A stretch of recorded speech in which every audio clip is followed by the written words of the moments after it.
Rasti i djeshëm e ka bërë të qartë edhe një herë se të gjithë mund të jenë të ekspozuar ndaj dhunës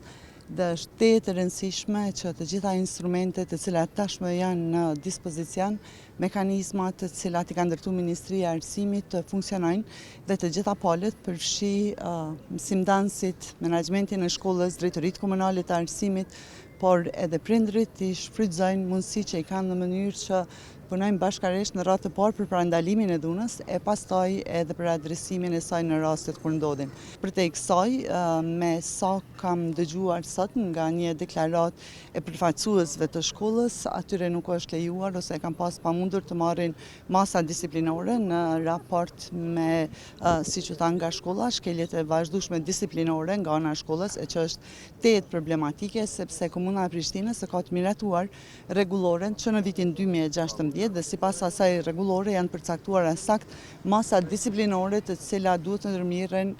sapo të krijohet ndonjë incident dhe të mos lejohen përshkallëzime të tilla. Gjithsesi për këtë rast inspektorët kanë qenë çdo në shkollë, sot janë duke vazhduar punën e tyre, duke marrë raportet dhe deklaratat edhe nga drejtoria e arsimit dhe do të adresohet secili që ka përgjegjësi për këtë rast dhe jo vetëm për këtë. Duhet të cekim se edhe roli i pedagogut, psikologut është jashtëzakonisht shumë i rëndësishëm